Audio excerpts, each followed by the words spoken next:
Prajwal video viral ಮಾಡಿದಂತಹ ಆರೋಪಿಗಳ ಕತೆ ಏನಾಯಿತು? ಅವರಿಗೆ ರಕ್ಷಣೆ ಸಿಗ್ತಾ ಇದೆಯಾ? ವಿಡಿಯೋ ವೈರಲ್ ಮಾಡಿದಂತಹ ಪ್ರಮುಖ ಆರೋಪಿಗಳನ್ನ ಎಸ್ಐಟಿ ಬಂಧಿಸಿಯೇ ಇಲ್ಲ. ಇದು ಈ ಅನುಮಾನಕ್ಕೆ ಕಾರಣ ಆಗಿದೆ. ಕಾರ್ತಿಕ್ ಗೌಡ ಮತ್ತು ನವೀನ್ ಗೌಡ ಎಸ್ಐಟಿ ಇನ್ನೂ ಕೂಡ ಬಂಧಿಸಿಲ್ಲ. ಹಾಗಿದ್ರೆ ವಿಡಿಯೋ ವೈರಲ್ ಆರೋಪಿಗಳ ರಕ್ಷಣೆಯಾಗ್ತಾ ಇದೆಯಾ? ಯಾಕಂದ್ರೆ ದೂರು ದಾಖಲಾಗಿ ತಿಂಗಳಾಗಿದೆ, ಆದ್ರೂ ಈ ಆರೋಪಿಗಳ ಬಂಧನ ಆಗಿಲ್ಲ. ಪ್ರೀತಮ್ ಗೌಡ ಬೆಂಬಲಿಗರಾದಂತಹ ಲಿಖಿತ್ ಚೇತನ್ ಬಂಧನ ಆಗಿದೆ. ಆದ್ರೆ ಕಾರ್ತಿಕ್ ನವೀನ್ ರಾಜಾರಶವಾಗಿ ಓಡಾಡ್ಕೊಂಡಿದ್ದಾರೆ. ಹಾಗಿದ್ರೆ ಎಸ್ಐಟಿ ಕಾರ್ತಿಕ್ ಗೌಡ ಮತ್ತು ನವೀನ್ರ ರಕ್ಷಣೆ ಮಾಡ್ತಾ ಇದೆ. ಸರ್ಕಾರದ ಬೆಂಬಲದಿಂದಾಗಿಯೇ ಕಾರ್ತಿಕ್ ಮತ್ತು ನವೀನ್ ಬಂಧನ ಆಗ್ತಾ ಇಲ್ವಾ? ಹಲವು ಅನುಮಾನ ಮೂಡಿಸ್ತಾ ಇದೆ ಎಸ್ಐಟಿಯ ತನಿಖೆ. ಎಸ್ಐಟಿ ವಿಚಾರಣೆಗೆ ಹಾಗಿದ್ರೆ ಈ ಪೆನ್ ಡ್ರೈವ್ ಹಂಚಿಕೆಯ ವೈರಲ್ ಮಾಡಿರುವಂತಹ ಆರೋಪ ಎದುರಿಸ್ತಾ ಇರೋರು ಬೇಕಾಗಿಲ್ವಾ? ಇಬ್ಬರನ್ನ ಬಂಧಿಸಿದ್ದಾರೆ. ಪ್ರೀತಮ್ ಗೌಡ ಬೆಂಬಲಿಗರಾದಂತಹ ಲಿಖಿತ್ ಚೇತನ್ ಬಂಧನ ಆಗಿದೆ. ಆದ್ರೆ ಆರಂಭದಲ್ಲೇ ಆರೋಪ ಕೇಳಿ ಬಂದಿದ್ದು ಪ್ರಜ್ವಲ್ ಮಾಜಿ ಕಾರ್ ಚಾಲಕ ಕಾರ್ತಿಕ್ ಮೇಲೆ, ಜೊತೆಗೆ ನವೀನ್ ಗೌಡ ಮೇಲೆ. ಇವರಿಬ್ಬರ ಮೇಲೆ ಕೇಸ್ ಇದೆ ನಿಜ, ದೂರು ದಾಖಲಾಗಿ ತಿಂಗಳಾಗಿದೆ. ಆದ್ರೆ ಇನ್ನೂ ಕೂಡ ಈ ಇಬ್ಬರನ್ನು, ಕಾರ್ತಿಕ್ ಮತ್ತು ನವೀನ್ರನ್ನ ಎಸ್ಐಟಿ ಬಂಧಿಸಿಲ್ಲ. ಹಾಗಿದ್ರೆ ಇವರಿಗೆ ಎಸ್ಐಟಿ ರಕ್ಷಣೆ ಕೊಡ್ತಾ ಇದೆಯಾ, ತಾರತಮ್ಯ ಮಾಡ್ತಾ ಇದೆಯಾ? ಸರ್ಕಾರದ ಬೆಂಬಲದಿಂದಾಗಿಯೇ ಕಾರ್ತಿಕ್ ನವೀನ್ ಬಂಧನ ಆಗ್ತಾ ಇಲ್ವಾ ಎನ್ನುವ ಅನುಮಾನ ಮೂಡ್ತಾ ಇದೆ. ಈ ಬಗ್ಗೆ ಡೀಟೇಲ್ಸ್ ಕೊಡ್ತಾರೆ ನಮ್ಮ ಹಾಸನ ಪ್ರತಿನಿಧಿ ಹರೀಶ್ ಈಗ ಸಂಪರ್ಕದಲ್ಲಿದ್ದಾರೆ. ಹರೀಶ್, ಪ್ರಜ್ವಲ್ ವಿಡಿಯೋ ವೈರಲ್ ಪ್ರಕರಣದಲ್ಲಿ ಪ್ರಮುಖವಾಗಿ ಆರಂಭದಲ್ಲೇ ಕೇಳಿಬಂದಂತಹ ಹೆಸರು ಕಾರ್ತಿಕ್, ನಂತರ ನವೀನ್. ತಿಂಗಳುಗಟ್ಟಲೆ ಆಯ್ತು ಅವರ ಮೇಲೆ ಕೇಸ್ ದಾಖಲಾಗಿ. ಯಾಕೆ ಆಕ್ಷನ್ ಆಗ್ತಾ ಇಲ್ಲ? ನಿಜಕ್ಕೂ ಇವರ ವಿರುದ್ಧ ದಾಖಲಾದಂತ ದೂರು ಸ್ಟ್ರಾಂಗ್ ಇಲ್ವಾ, ಅಥವಾ ಎಸ್ಐಟಿ ಇವರನ್ನ ರಕ್ಷಣೆ ಮಾಡ್ತಾ ಇದೆಯಾ? ಸರ್ಕಾರದಿಂದ ಏನಾದರೂ ನಿರ್ದೇಶನಗಳಿದೆಯಾ? ಏನಾಗ್ತಾ ಇದೆ ಈ ಕೇಸ್ನಲ್ಲಿ?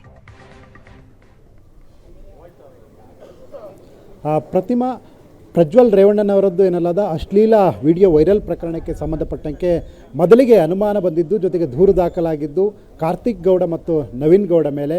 ಬರೋಬ್ಬರಿ 1 ತಿಂಗಳಾಗ್ತಾ ಬರ್ತಾ ಇದೆ ದೂರು ದಾಖಲಾಗಿ. ಆದರೂ ಸಹ ಇದುವರೆಗೂ ಎಸ್ಐಟಿ ಅಧಿಕಾರಿಗಳು ಕಾರ್ತಿಕ್ ಗೌಡ ಮತ್ತು ನವೀನ್ ಗೌಡರನ್ನ ವಶಕ್ಕೆ ಪಡೆದು ವಿಚಾರಣೆ ನಡೆಸ್ತಾ ಇಲ್ಲ, ಜೊತೆಗೆ ಬಂಧಿಸುವ ಕೆಲಸವನ್ನು ಮಾಡ್ತಾ ಇಲ್ಲ. ಎಸ್ಐಟಿ ಅಧಿಕಾರಿಗಳು ನ್ಯಾಯಸಮ್ಮತವಾಗಿ ತನಿಖೆಯನ್ನು ನಡೆಸ್ತಾ ಇಲ್ವಾ ಅನ್ನುವಂಥ ಅನುಮಾನಕ್ಕೆ ಈ ಪ್ರಕರಣ ಈಗ ಕಾರಣ ಆಗ್ತಾ ಇದೆ. 1 ತಿಂಗಳಾಗ್ತಾ ಬರ್ತಾ ಇದೆ ದೂರು ನೀಡಿ, ಆದರೂ ಸಹ ಇದುವರೆಗೂ ಬಂಧನ ಆಗಿಲ್ಲ, ವಿಚಾರಣೆ ಆಗಿಲ್ಲ. ಆದರೆ ಮಾಜಿ ಶಾಸಕ ಪ್ರೀತಮ್ ಗೌಡ ಆಪ್ತರಾದಂಥ ಲಿಖಿತ್ ಮತ್ತು ಚೇತನರನ್ನು ವಶಕ್ಕೆ ಪಡೆದು ಬಂಧಿಸಿ ನಂತರದಲ್ಲಿ ನ್ಯಾಯಾಂಗ ಬಂಧನಕ್ಕೆ ಒಪ್ಪಿಸಲಾಗಿದೆ. ಎಸ್ಐಟಿ ಸರ್ಕಾರದ ಅಣತಿಯಂತೆ ಕೆಲಸವನ್ನು ಮಾಡ್ತಿದೆಯಾ ಅನ್ನುವಂಥ ಅನುಮಾನಕ್ಕೆ ಈ ಒಂದು ಪ್ರಕರಣ ಸಾಕ್ಷಿ ಆಗ್ತಾ ಇದೆ. ವಿಡಿಯೋ ವೈರಲ್ ಮಾಡಿದ ಪ್ರಮುಖ ಆರೋಪಿಗಳು, ಅದಕ್ಕೆ ಹಿಂಗ್ ಪಿನ್ ಆದಂತಹ ಕಾರ್ತಿಕ್ ಗೌಡರನ್ನ ರಕ್ಷಣೆ ಮಾಡುವ ಕೆಲಸವನ್ನು ಎಸ್ಐಟಿ ಮಾಡ್ತಾ ಇದೆಯಾ ಅನ್ನುವಂತಹದ್ದು ಸಹಜವಾಗಿ ಮೂಡ್ತಿರುವಂತಹ ಪ್ರಶ್ನೆ. ಜೊತೆಗೆ ನವೀನ್ ಗೌಡ, ಕಾರ್ತಿಕ್ ಗೌಡ ಈ ಇಬ್ಬರ ರಕ್ಷಣೆಯನ್ನು ಸರ್ಕಾರ ಮಾಡ್ತಾ ಇದೆಯಾ? ಸರ್ಕಾರದ ರಕ್ಷಣೆಯಲ್ಲಿ ಸದ್ಯ ನವೀನ್ ಗೌಡ ಮತ್ತು ಕಾರ್ತಿಕ್ ಗೌಡ ಇದ್ದಾರಾ ಅನ್ನುವಂಥ ಅನುಮಾನಕ್ಕೆ ಈಗ ಎಸ್ಐಟಿಯ ನಡೆ ಅನುಮಾನವನ್ನು ಉಂಟು ಮಾಡಿದೆ. ಎಸ್ಐಟಿ ತನಿಖೆ ದಿಕ್ಕು ತಪ್ಪುತ್ತಾ ಇದೆಯಾ ಅನ್ನುವಂಥದ್ದು ಸಹ ಈಗ ಮೂಡ್ತಿರುವಂತಹ ಪ್ರಶ್ನೆ. ವಿಡಿಯೋವನ್ನು ವೈರಲ್ ಮಾಡಿದ್ದು ಪ್ರಮುಖವಾಗಿ ಕಾರ್ತಿಕ್ ಗೌಡ, ಜೊತೆಗೆ ಪೆನ್ ಡ್ರೈವನ್ನು ಹೊಂದಿದ್ದು ಸಹ ಕಾರ್ತಿಕ್ ಗೌಡ. ಪ್ರಜ್ವಲ್ ರೇವಣ್ಣನವರಿಂದ ವಿಡಿಯೋವನ್ನು ಕದ್ದಿದ್ದಾರೆ ಅನ್ನೋ ಆರೋಪ ಬಂದಿದ್ದು ಸಹ ಕಾರ್ತಿಕ್ ಗೌಡ. ಆದರೆ ಪ್ರಮುಖ ಆರೋಪಿ ಮತ್ತು ಕಿಂಗ್ ಪಿನ್ ಆಗಿರುವಂತಹ ಕಾರ್ತಿಕ್ ಗೌಡನನ್ನು ಯಾಕೆ ಬಂಧನವನ್ನು ಮಾಡಿಲ್ಲ, ಆದರೆ ವಿಚಾರಣೆ ಅಗತ್ಯ ಇಲ್ವಾ ಅನ್ನುವಂತಹದ್ದು ಈಗ ಪ್ರಮುಖವಾಗಿ ಕಾಡ್ತಿರುವಂತಹ ಪ್ರಶ್ನೆ.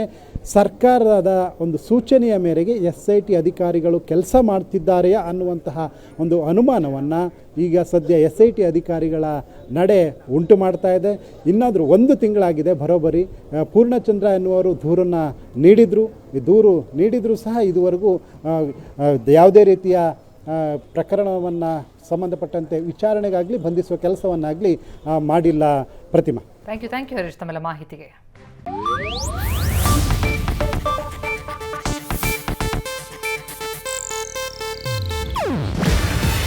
ಇದು ಏಷ್ಯಾನೆಟ್ ನ್ಯೂಸ್ ನೆಟ್ವರ್ಕ್ ಪ್ರಸ್ತುತಿ. ನೀವು ನೋಡ್ತಿದ್ದೀರಾ ಏಷ್ಯಾನೆಟ್ ಸುವರ್ಣ ನ್ಯೂಸ್.